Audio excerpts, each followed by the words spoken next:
नागपुरातील मुख्यमंत्री देवेंद्र फडणवीस यांच्या कार्यालयाला चांगला प्रतिसाद मिळतो आहे लोकांचा। विदर्भातील सर्व जिल्ह्यांमधनं लोक मुंबईत जाण्याऐवजी या ठिकाणी नागपुरात आपापल्या तक्रारी घेऊन येतात, आपापले कामं घेऊन येतात। आपण बघू शकतो या ठिकाणी आठवड्याच्या पहिल्या दिवसापासूनच आपल्याला ही गर्दी जी आहे ती या ठिकाणी पाहायला मिळतात।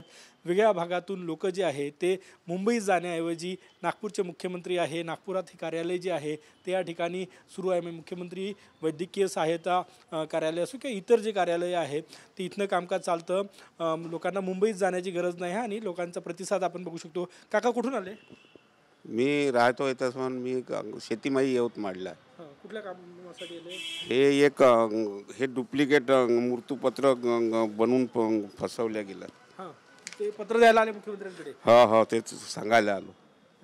तर तुम्ही कशासाठी आले? सर माझ्या ते बदलीचं हे होतं, मी कॉन्ट्रॅक्टवरती आहे।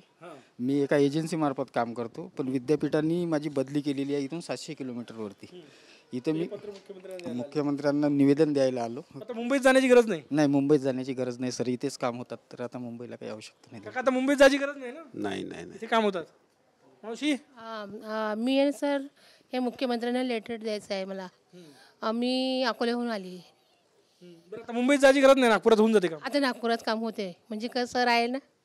हां, मी जॉब इन्क्वायरीसाठी आलो, तर मी पण लेटर द्यायला चाललो। मुंबईत जायची गरज नाही, नागपुरात होऊन जाते आजकाल। नागपूरचे मुख्यमंत्री आहे आणि त्यामुळे मुंबईत 700 किलोमीटरचा प्रवास करून जाण्याची गरज नाही। हे सगळे लोक नागपुरात येतात आणि यांचे कामं होतात आणि समाधानानं बाहेर जातात। नागपूरचे मुख्यमंत्री मूळ नागपूरचे आहेत देवेंद्र फडणवीसजी, आणि त्यामुळे या ठिकाणी जे कार्यालय सुरू झालं त्याचा मोठा फायदा इथल्या जनतेला होतो, विदर्भातल्या जनतेला होतो। काहीही काम असलं तर मुंबईत जाण्याऐवजी या कार्यालयात येऊन त्यांच्या समस्यांचं निराकरण केलं जातं। कॅमेरामॅन साईसह गजानन उमाटे, TV9 मराठी, नागपूर।